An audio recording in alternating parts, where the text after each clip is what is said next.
Bonjour à toutes et à tous.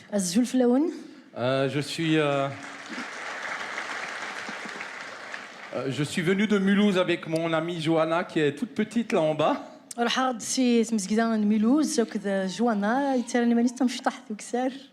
Nous voulons ensemble vous apporter toutes les salutations de l'équipe pastorale de Mulhouse. سي اسمي ونكيني وكذا جوانا وصلوا السلام صغور امشساون او كنت مزقدان ميلوز. Les pasteurs de Mulhouse aimeraient venir vous voir, mais ils ont des difficultés à avoir des visas en ce moment. امشساون مزقدان ميلوز فغان اكو دسنا كنت زورا لمعنا الا وقور ضم قران الفيزا.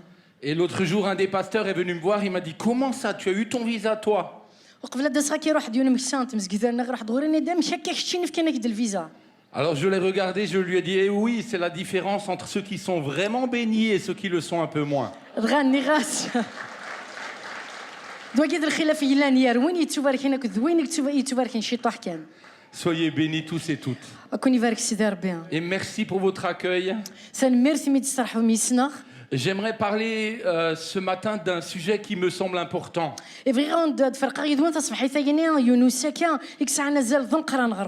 J'avais un message différent sur mon cœur. Et puis Dieu a placé sur mon cœur un autre message que j'ai eu l'occasion de donner hier ailleurs. Et je pense réellement que c'est un message pour l'église d'Algérie ce matin.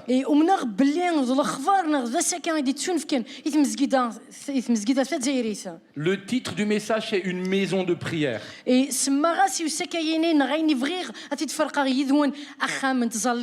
Quand vous rentrez dans l'église de la Porte Ouverte de Mulhouse,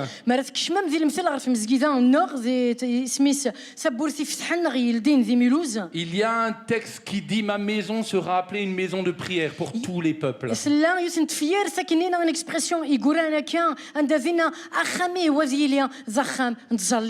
Est-ce que l'église est une maison de prière?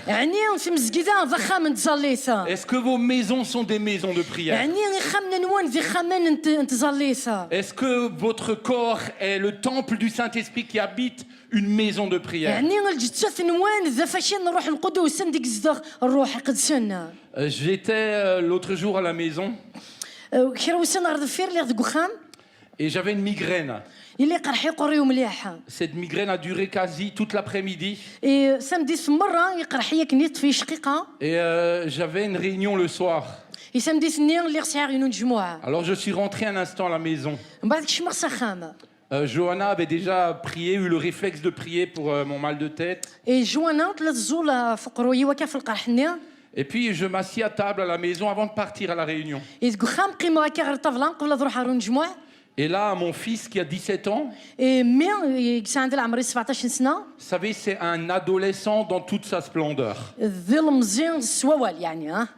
Il me regarde et il me dit, j'étais étonné d'ailleurs. Il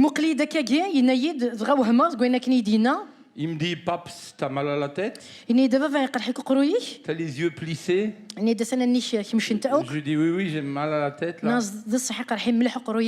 Et il me regarde et il me dit, Paps, tu veux que je prie pour toi? Alors j'étais étonné, j'ai pas l'habitude. J'ai dit oui, prie pour moi. Alors il a fait une prière très courte, une prière d'adolescent. Vous savez, les adolescents, souvent, ils ne mettent pas d'adjectifs et puis de longues phrases.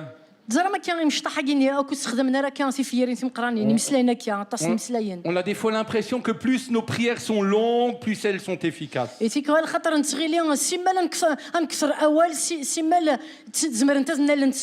Mais j'aimerais vous apporter une première bonne nouvelle ce matin, c'est que vous pouvez faire des prières très courtes et très efficaces.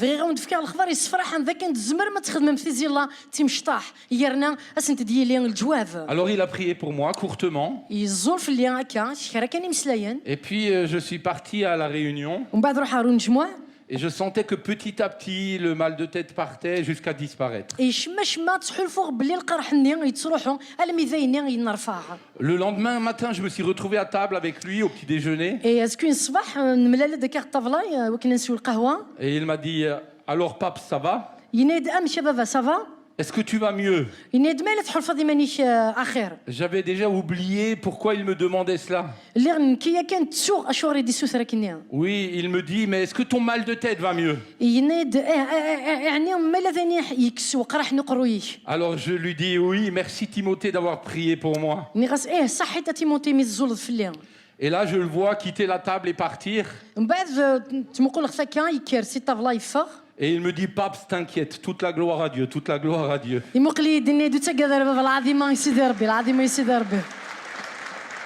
Dieu est fidèle, amen. Et je crois qu'aujourd'hui encore il répond aux prières.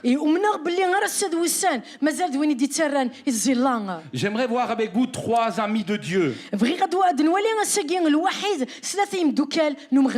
Et vous donner la raison pour laquelle ils étaient des amis de Dieu.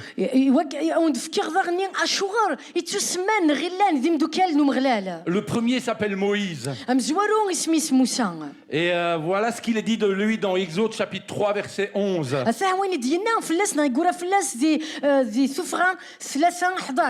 L'Éternel parlait à Moïse face à face comme un homme parle à son ami.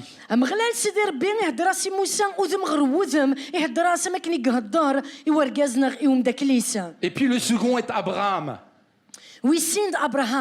Voilà ce que dit la Genèse, chapitre 18, verset 17 d'Abraham.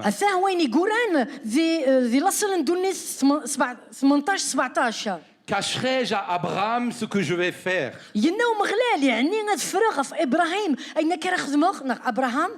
Dieu montrait ses projets pour Abraham à Abraham.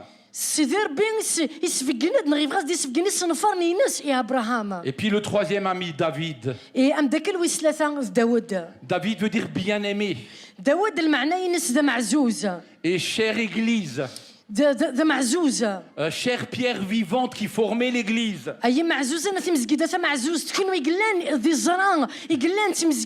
J'aimerais vous dire que vous êtes tous des bien-aimés de l'Éternel. Ne doutez jamais que Dieu vous aime. Parce que l'amour de Dieu ne change pas pour vous. Et voilà ce qu'il est dit de David. Dans le premier livre de Samuel, chapitre 13, verset 14. L'Éternel s'est choisi un homme selon son cœur. Aujourd'hui, nous sommes tellement occupés.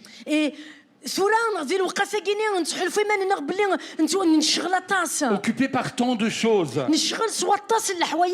J'aime ce texte dans Luc chapitre 19 versets 45 à 46.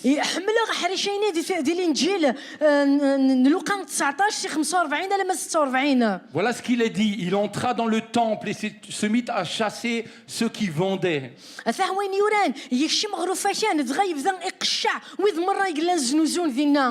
Leur disant, il est écrit, ma maison sera une maison de prière, mais vous, vous en avez fait une caverne de voleurs.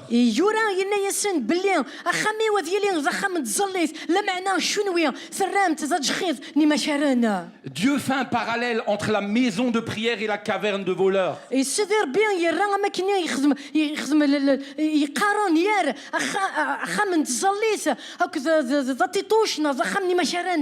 y a des voleurs de prière. Il y a des choses qui nous volent ce temps que nous pouvons prendre pour prier. L'autre jour, j'ai essayé de réfléchir sur les questions que Dieu pourrait nous poser.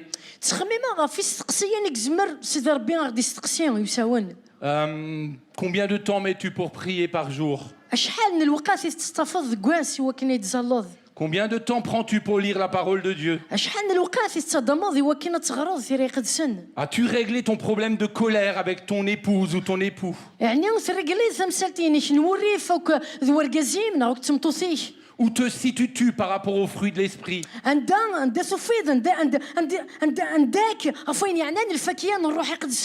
que tu sers Dieu dans l'église? Et alors que je passais dans mon esprit ces différentes questions, Dieu m'a dit que ce n'était pas là les questions prioritaires. Et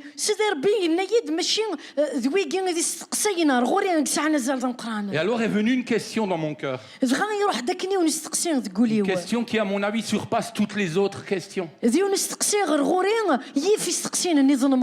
La question est la suivante. La question de Dieu pour toi et pour chacun d'entre nous. Est-ce que tu m'aimes? Est-ce que tu m'aimes? M'aimes-tu? Alors quand j'entendais cette question en moi, je me suis dit, il y a plein de choses que j'aime. J'aime les macroutes. J'aime les bons desserts. J'aime les hamburgers. J'aime l'église. J'aime louer le Seigneur. J'aime mon épouse, mes enfants. J'aime mes amis. Il y a plein de choses que j'aime. Et puis toi, Seigneur, je t'aime. Alors j'ai senti comme quelque chose à l'intérieur qui me disait non, non, c'est pas ce que je veux dire. La question n'est pas seulement est-ce que tu m'aimes, mais il y a un ingrédient dans le mot aimer.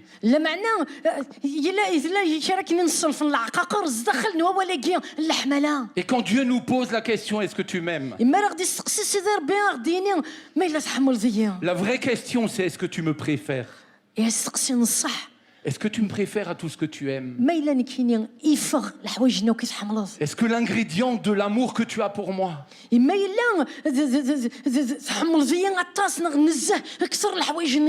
contient l'ingrédient me préférer à toute autre chose?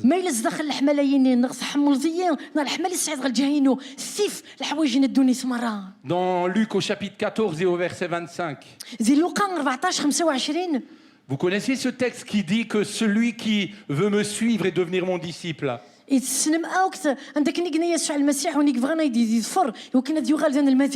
doit me préférer à son père, sa mère, ses frères, ses sœurs et même à lui-même.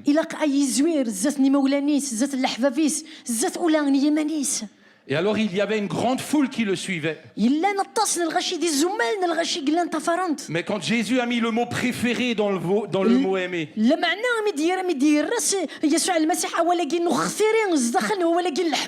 peu de monde l'ont suivi. Très peu de monde l'ont suivi Jésus.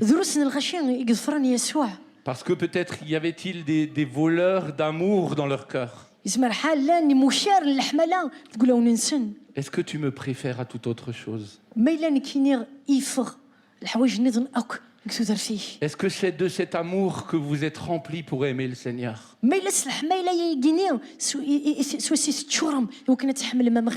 Et lorsque nous l'aimons, alors oui, nous aimons l'Église. Alors oui, nous aimons le louer. J'ai bien aimé le chant tout à l'heure qui dit Jésus doit être le centre.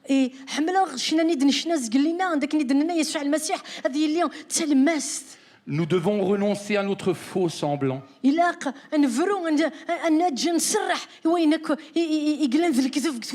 C'est ce que disait ce chant. Pour que Jésus soit le centre de nos vies. Nous ne devons pas laisser les voleurs de prière nous empêcher de prendre du temps avec celui que nous aimons.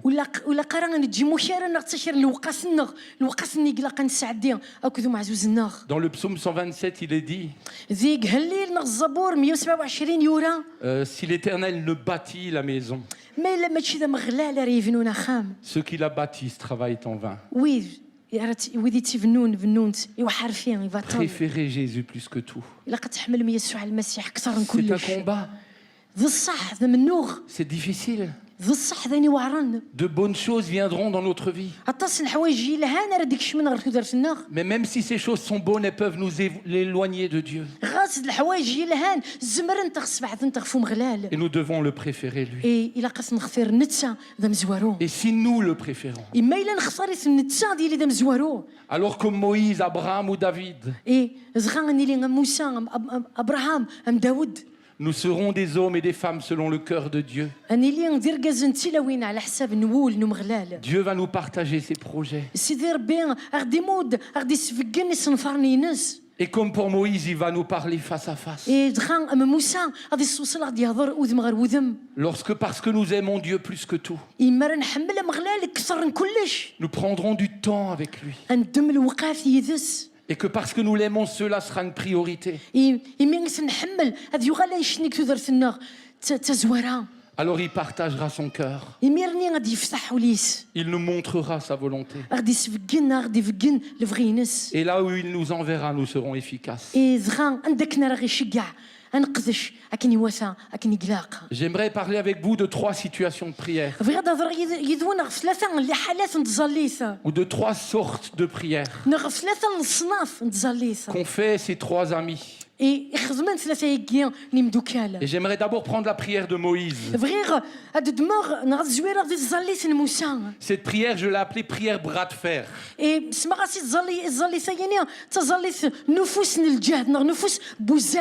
Moïse est monté sur le mont Sinaï. Et il a reçu les tables de la loi. Et pendant qu'il parlait face à face avec son Dieu, le peuple d'Israël se faisait un veau d'or.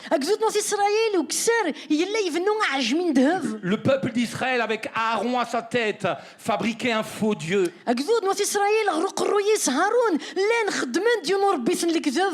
Quand Moïse est descendu de la montagne et que la gloire de Dieu se manifestait sur sa vie, Dieu s'est mis en colère. Il était fâché. Oui, Dieu peut se mettre en colère. Parce que le peuple d'Israël avait adoré un faux Dieu. Alors voilà ce qu'il est dit dans Exode chapitre 32, versets 7 à 14. L'Éternel dit à Moïse, va, descends, car ton peuple que tu as fait sortir du pays d'Égypte, ton peuple s'est corrompu. Ils se sont promptement écartés de la voie que je leur avais prescrite. Ils se sont fait un veau en fonte. Ils se sont prosternés devant lui. Ils lui ont offert des sacrifices. Et ils ont dit, Israël, voici ton Dieu. Ton Dieu qui t'a fait sortir du pays d'Égypte. Mais l'Éternel dit à Moïse, je vois que ce peuple est un peuple au cou roide.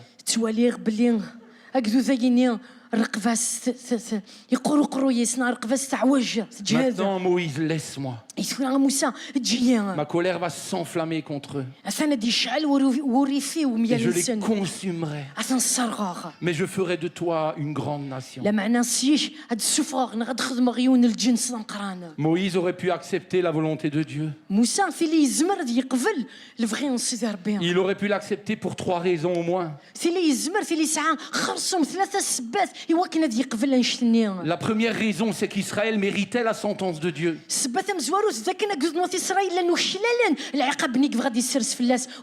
La Bible dit que ce qu'on sème, on le récolte. Personne n'a jamais semé des graines de carottes pour récolter des pommes de terre.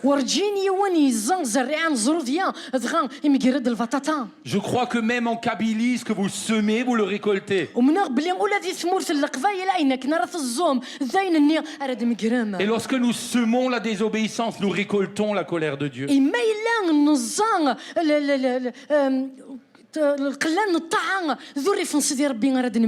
Alors Moïse aurait pu se taire. Et il aurait pu dire à Dieu, oui, Israël mérite.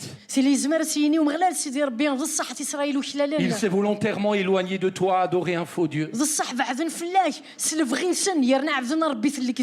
Et puis la deuxième raison pour laquelle Moïse aurait pu se taire, c'est que Dieu a dit, je les punirai, je les consumerai. Mais toi, Moïse, je te laisserai vivre. Et je ferai de toi une grande nation. Moïse aurait pu s'enorgueillir. Et si Moïse avait dit oui à Dieu à ce moment-là, Israël ne s'appellerait plus Israël. Mais Israël s'appellerait le peuple de Moïse. Et les habitants seraient les Moïsites. Et la troisième raison pour laquelle Moïse aurait pu se taire, c'est que la colère de Dieu s'était arrêtée. Sa décision était arrêtée. Il a écarté Moïse et lui a dit « Laisse-moi. Tu ne peux plus rien faire. Parce que ma colère va s'enflammer. » Écoute bien ce que l'ami de Dieu va faire. Il va implorer l'Éternel, son Dieu. Exode chapitre 32, verset 11. Et j'aime cette phrase dans Exode chapitre 32, verset 32. Moïse se place devant son Dieu. Et il supplie son Dieu alors qu'il avait déclaré la sentence. Pardonne maintenant leurs péchés. Sinon efface-moi du livre que tu as écrit. C'est un bras de fer qui s'est engagé entre Dieu et Moïse. Dieu est toujours le plus fort. La force de Dieu surpasse de loin la force de chacun d'entre nous. Nous avions fait une colonie de vacances avec les enfants des quartiers. Et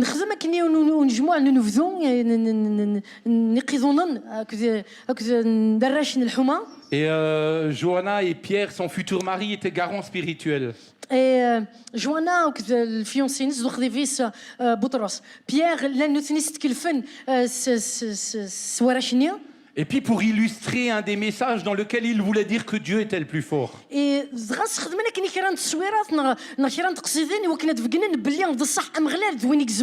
Ils ont décidé de faire aux enfants des bras de fer entre eux.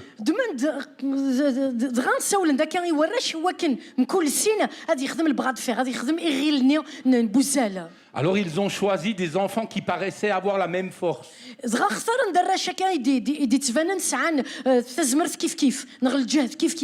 Et puis en discutant ensemble, l'image qu'on voulait donner, c'est Dieu est plus fort que les enfants. Et il a la force de répondre à leurs prières même dans des situations difficiles. Alors j'ai décidé de faire un bras de fer avec un enfant.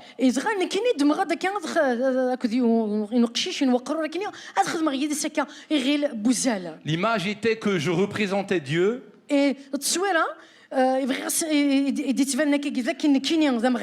Et que Dieu était plus fort que l'enfant que nous allions choisir.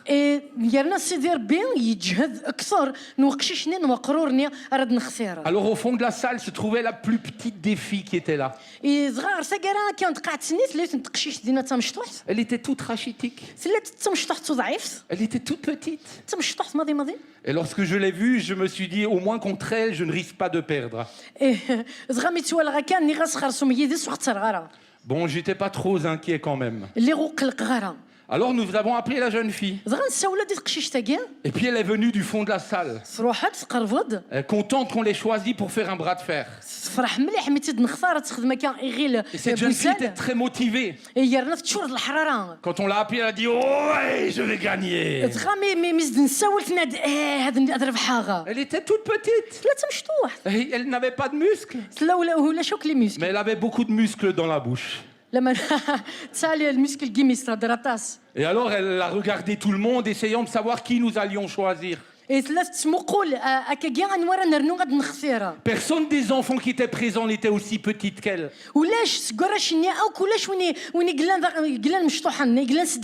Mais elle est arrivée, elle a dit ouais, je vais gagner, je vais gagner. Et alors elle s'est avancée devant la table pour faire le bras de fer. Et je me suis assis en face d'elle. Et je lui ai dit en la regardant dans les yeux, c'est contre moi que tu vas faire un bras de fer. Alors je pensais qu'en me regardant, elle allait être découragée. Et puis elle m'a regardé droit dans les yeux. Elle savait maintenant que c'est contre moi qu'elle allait se battre. Et elle m'a dit ouais, je vais gagner. J'ai été impressionné. Elle m'a déstabilisé. Alors j'ai regardé quand même si j'avais pas perdu mes muscles. Et même s'il n'y en avait pas beaucoup, en tout cas un peu plus que les siens.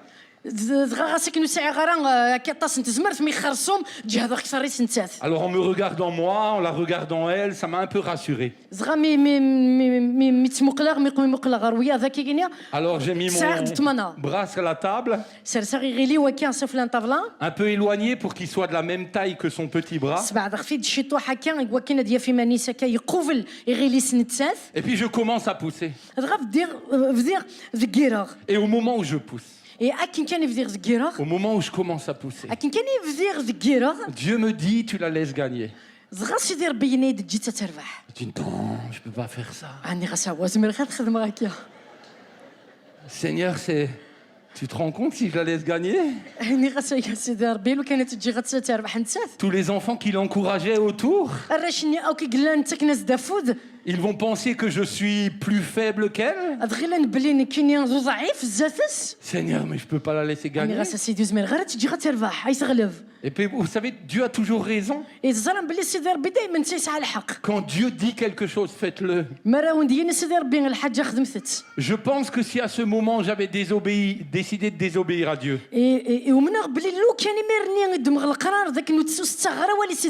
Dieu aurait rajouté des muscles au bras de cette fille. Et je n'aurais pas pu gagner. Alors j'ai commencé à pousser. Et j'ai approché sa main de la table. Et en même temps, je disais, mais Dieu, est-ce que tu es sûr que je dois la laisser gagner? Tu es sûr Alors je l'ai laissé pousser. Et plus elle poussait dans l'autre sens, plus elle était motivée, plus elle disait ouais, je vais gagner. Et plus les enfants qui étaient autour criaient. Et alors elle a commencé à pousser dans l'autre sens. Et j'ai encore un peu discuté avec Dieu. J'ai dit, Dieu, tu es sûr que tu te trompes pas? Et elle m'a terrassé. Je vous laisse imaginer tous les enfants qui lui ont sauté dans les bras. Tous les animateurs qui lui ont sauté dans les bras. Et moi, j'étais seul dans mon coin.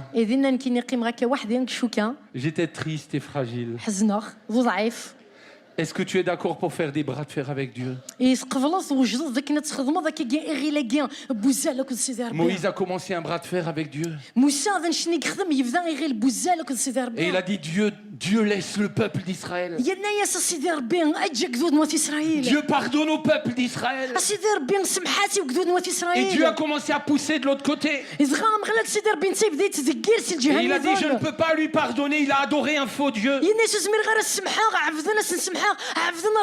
Alors Moïse a continué à pousser. Il a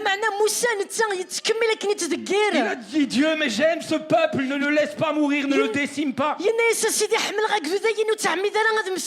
Et Dieu a dit, mais si je détruis ce peuple, toi, tu seras Moïse le responsable. Et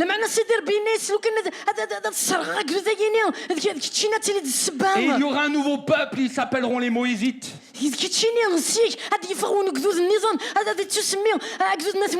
Et peut-être qu'à ce moment, Moïse a arrêté de pousser. Et il s'est dit, oui, ils seront appelés les Moïsites, ils porteront mon nom. Et puis l'amour qu'il avait pour le peuple de Dieu. L'amour qu'il avait pour Dieu l'a motivé à continuer le bras de fer. Et quand il a dit à Dieu, mais efface-moi du livre que tu as écrit, mais que ta colère ne s'abatte pas sur ce peuple. Dieu à ce moment-là a touché le cœur de Dieu. L'amour de Moïse pour son peuple a touché le cœur de Dieu. Et Dieu a laissé Moïse gagner. Moïse a gagné le bras de fer avec Dieu. Exode chapitre 32 verset 14. Il est dit, et l'Éternel se repentit du mal qu'il avait déclaré vouloir faire à son peuple.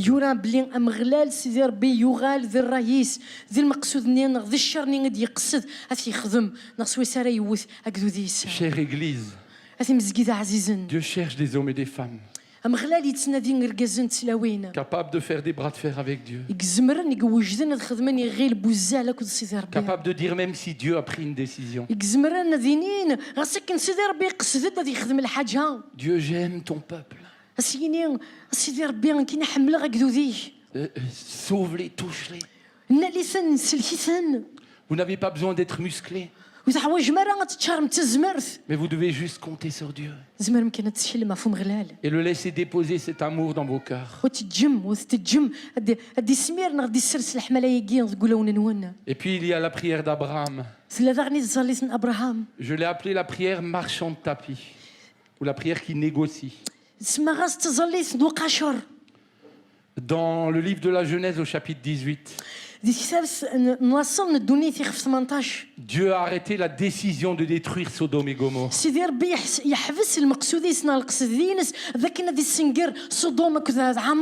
Au verset 20, il est dit que leur péché était énorme.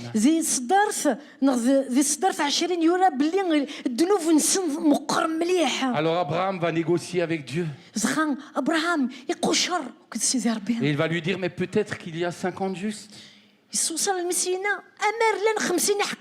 Tu ne vas pas détruire la ville s'il y a 50 justes. Dieu a dit oui, s'il y a 50 justes, je les laisserai. Alors au verset 27, Abraham a dit, j'ai osé parler au Seigneur.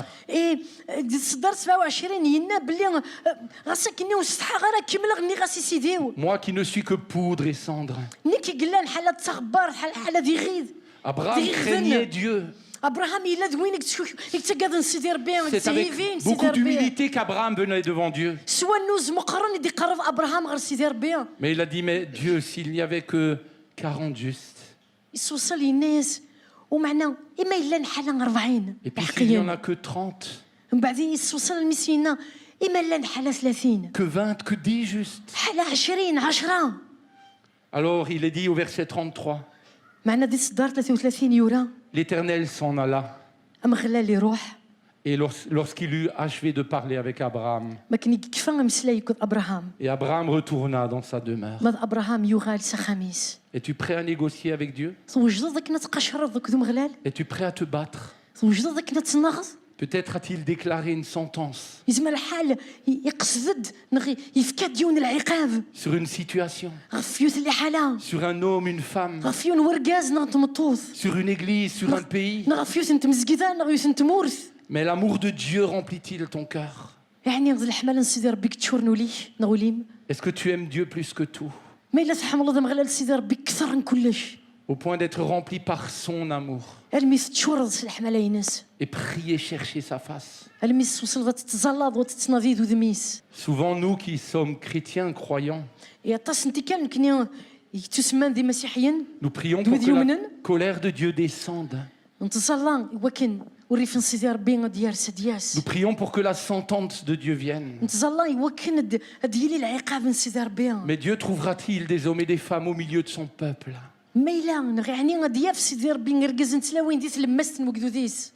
Capable de dire Seigneur, éclaire cet homme. يكزمرن ظلن ذنين سيدي ربي الدلن نيمدن نجيا. Il fait souffrir ton pays. Il fait souffrir ma famille. Mais il a besoin de toi.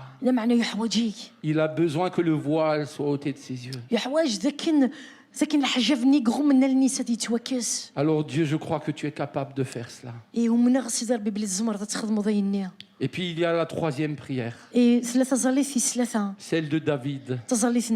Elle concerne chacun d'entre nous. C'est la prière que j'ai appelée la prière qui s'appuie sur une canne. David a été poursuivi par Saül. Et pour se protéger contre Saül, il est allé dans le pays ennemi.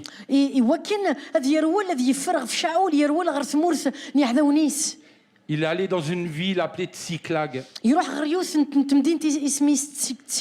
Cette ville appartenait aux Philistins. Alors David, avec 600 hommes, est allé là-bas.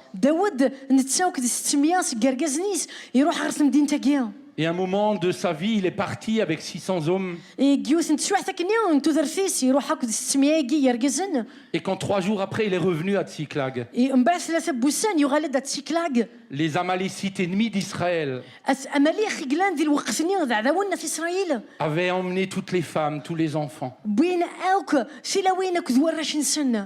David était attristé. Vous lirez cette histoire dans le premier livre de Samuel. Et il est dit dans le premier livre de Samuel au verset 30,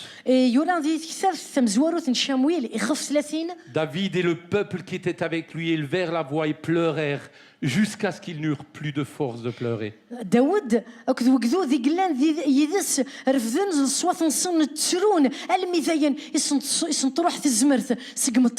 Peut-être que comme David, tu es rentré dans le camp ennemi. Peut-être que tu as fait des choses qui ont déplu à l'Éternel. Peut-être que tu as fui une situation qui t'a fait peur. Peut-être que tu as tellement pleuré que tu n'arrives plus à pleurer aujourd'hui.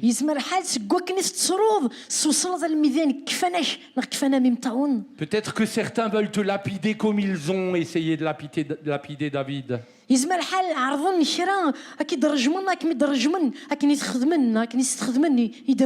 Tu crois peut-être que le jugement de Dieu commence à s'abattre sur toi. Mais regardez ce qu'il est dit dans le premier livre de Samuel au verset 30. Au chapitre 30. Et au verset 6, il est dit ceci.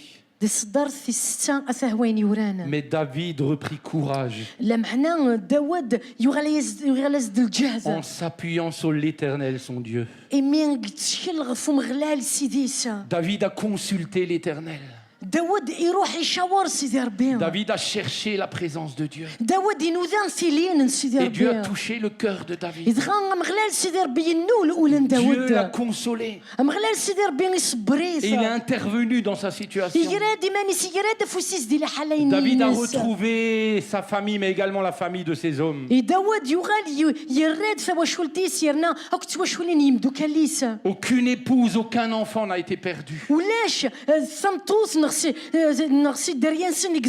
C'est ce que produit la prière. Tu dois, comme David, te tourner vers l'Éternel. Peut-être que tu n'as plus de larmes. Peut-être que tu as tellement pleuré déjà. Alors j'aimerais te dire, ne compte pas sur tes forces. Ne compte pas sur tes stratégies. Ne compte pas sur tes propres solutions. Ne reste pas attaché à ton amertume. وتغير ميرا ذينا دي ترزقينيش Ne laisse pas tes peurs envahir ta vie. وتجرات ثقذي تزغ ثزرسيش Mais reprends courage. لا معنى Et appuie-toi sur l'Éternel. تشلغ فو مغلال Cherche sa فلاش présence. ناليا Deviens un homme, une femme de prière. سيليني السؤال دركاس تمتوس نتصلي Tourne ton regard vers lui. زيت مغليني خار Et غراس alors tu le verras accomplir son œuvre. زغا إميرن أتوالي ذي يقدش Parce qu'il est كثرسيش fidèle خاطر ذا ماشي et زيان qu'il veut agir dans ta vie. يرنا يبغى ذي يقدش كثرسيش Fais de la maison de l'Éternel une maison de prière. أخام نمغلال رخام نتصلي Une maison de prière pour toi, mais également pour les autres. رخام نتصلي ماشي كان يشيتش لا معنى إوياض Entame des bras de fer avec Dieu. فدو كان يغيلي بوزا لك سيدي Et ربي laisse Dieu gagner parce qu'il te laisse gagner. صدجات سيدي ربي أكي يغلب خاطر أكي يجي نتسان أستغلب هذا Je crois que Dieu espérait que Moïse allait insister. ومنغ بلي سيدي ربي يلا يجام يزرع بلي موسى نتسان وريفتش لرا Et Dieu espère qu'il y a dans son église des hommes et des femmes qui veulent insister. إذا اشتا كذا غن سيدي ربي يسارم كنت مسكيدا هذه اللي نرقزن تلاوين وريفتش لنا راه هاد كملنا نفس عنين غرغوراسا Ne croyez pas que la situation difficile va s'établir dans le pays. وتغلي ثاني بلي هادي اللي تشوحتي وعرنا كجمورث Mais insistez, cherchez la présence de لا Dieu. معنى اطفت فدث نذيس ومن سيدي ربي J'aimerais vous dire 3 choses encore. بس الفغي غندير 3 الحوايج Dieu avait une armée. سيدي ربي لا يسعف تنترفع في الله سكر Et je crois que les hommes qui étaient engagés dans l'armée de David. Et Dieu qui avait une armée ou David David avait une armée, Okay. pardon. داود لا يسعف تنترفع في الله سكر Et les hommes qui étaient engagés dans l'armée de David ارجزني قلنت كان قلنت عسكريين ترفعت داود étaient, je le crois, également des hommes qui aimaient Dieu de tout leur cœur. ومن بلي لا ندير قزن ذغني حملنا مغلال سيدي ربي سقولا وننسن Laissez-moi juste rapidement parler de 3 de ces hommes. اي السلمغه ولكن كان ندفزر 3 سكرقزنا كيا سي ترفعنا قرقزنا Le كيا premier se trouve dans 2 Samuel chapitre 23 verset 9 قزم à 10. زورون يلا زمر افنا في ديك في سنه نشامويل 23 9 10 Et il est parlé d'Éléazar. العزار Il est dit d'Éléazar qu'il se leva, il frappa les Philistins يوران بلي العزار كان يكرد يوث الفلسطينيين jusqu'à ce que sa main fût lasse المي فوسيس يعيان et qu'elle resta attachée à son épée. المي فوسيس يقيم كنا ينتظ روجنوينس L'Éternel opéra une grande délivrance ce دغان jour-là. سيدي ربي اسني يفكايسن ديونو سغلف يوث نترناو ستنقرانتا Reste attaché à la parole de Dieu. قيم اكنيا Elle est l'épée que تشضض Dieu اروال te سيدي donne. ربي Elle est l'épée que Dieu te donne. ذا جنوين يدي فكا سيدي ربي Reste attaché à elle. قيم شكون الطف هالغرس Et reçois de la part de la bouche de Dieu qui est sa parole. اي الطفض سقمي سيدي ربي قلان ذواليس Les directions que Dieu veut te donner.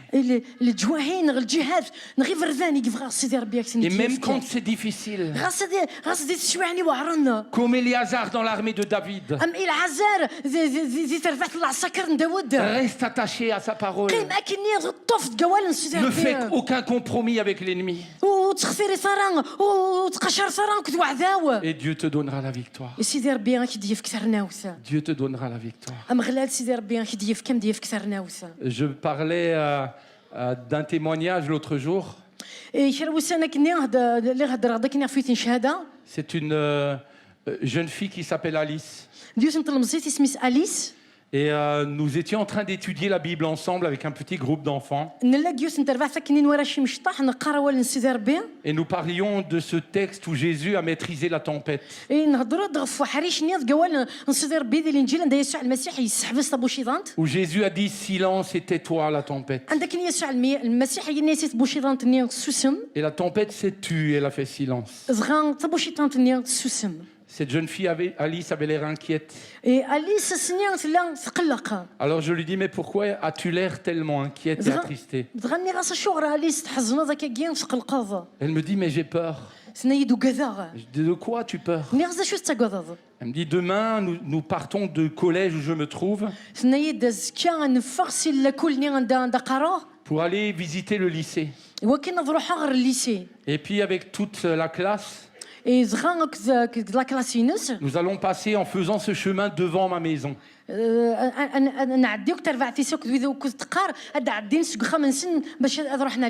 Et dans ma maison, ça sent mauvais. Les élèves vont se moquer de moi. Ils savent que j'habite ici. Et je ne veux pas aller avec eux, j'ai peur qu'ils se moquent de moi. Alors je lui ai dit, mais ne crois-tu pas que Dieu est capable d'arrêter la tempête? Et également capable d'intervenir dans tes peurs et dans ta situation.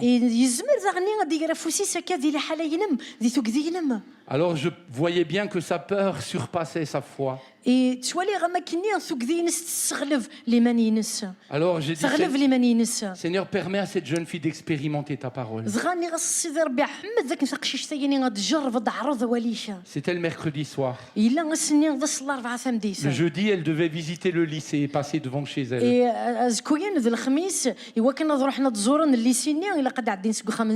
Et puis la même nuit, il a commencé à neiger. Il a neigé et neigé. C'est le seul soir où nous avons eu de la neige à Mulhouse cette année. Et le lendemain, il y avait tellement de neige qu'ils n'ont pas pu partir du collège au lycée à pied. Mais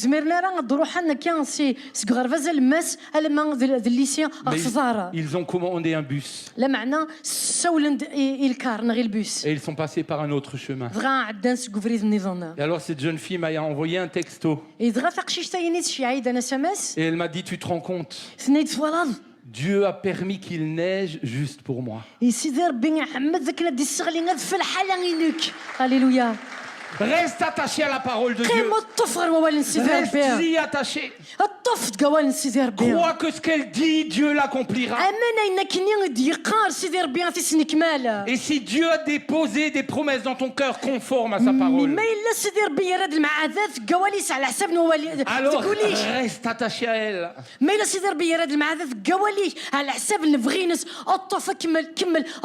Comme Éléazar a été attaché à son épée. Et Dieu va opérer une grande délivrance. Je le proclame avec force pour chacun d'entre nous. Et dans le second livre de Samuel, chapitre 23, versets 11 à 12, il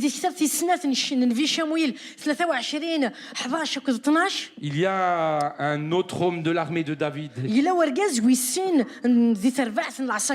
s'appelle Shama. Et il est dit, les Philistins s'étaient rassemblés à Léchi. Et il y avait là une pièce de terre remplie de lentilles. Et le peuple fuyait devant les Philistins. Shama se plaça au milieu du champ et le protégea. Il battit les Philistins. Et l'Éternel opéra une grande délivrance.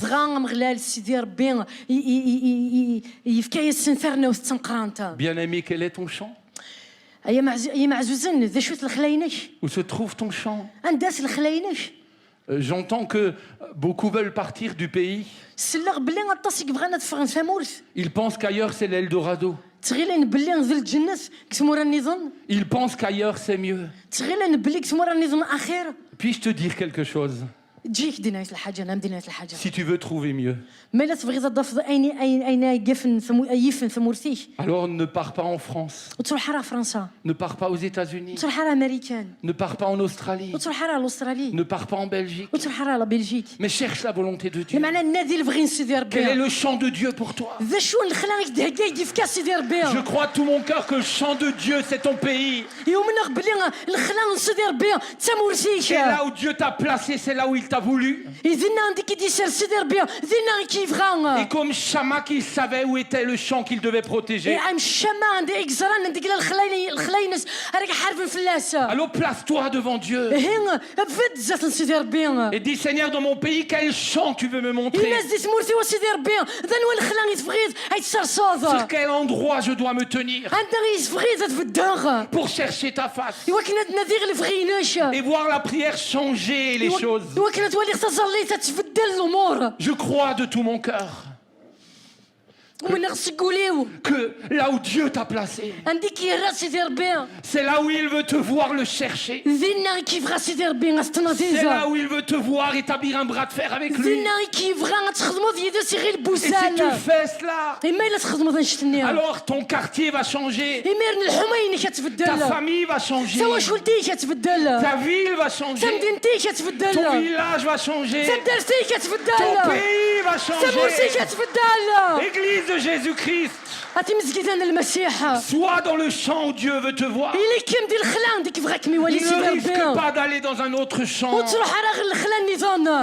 et de ne pas voir Dieu agir. Parce que ce ne serait peut-être pas l'endroit où il veut te voir. Et puis je termine. 2 Samuel chapitre 23 verset 20. Il s'agit d'un troisième homme de David. Il s'appelle Benadja.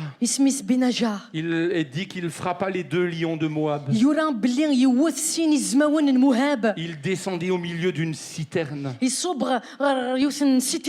là, il y frappa un lion. Et c'était un jour de neige. Peut-être que la situation n'est pas remplie pour toi. C'était un jour de neige. Il faisait froid.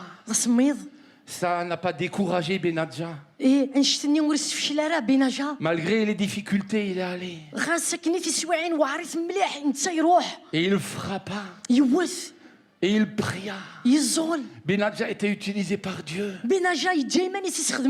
Il ne s'est pas laissé détaché de la volonté de Dieu à cause des circonstances.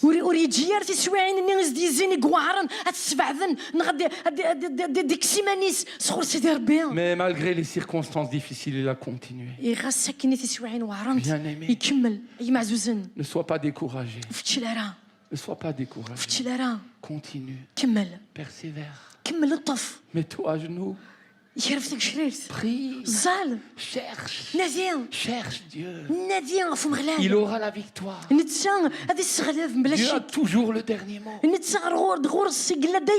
J'aimerais t'encourager. Peut-être que tu souffres. Peut-être que le terrain est difficile. Peut-être que l'atmosphère est difficile. Peut-être qu'à cause de ces difficultés, tu veux changer de champ. Peut-être que tu n'es plus prêt à tenir la parole de Dieu et à obéir à ce que Dieu veut pour toi. Mais reprends-la, ouvre-la. Laisse Dieu te parler. Laisse-lui te montrer pour qui et pourquoi tu dois combattre. Et continue à te battre. Et alors ton pays va changer. Et alors tu vas gagner l'Algérie pour le Seigneur.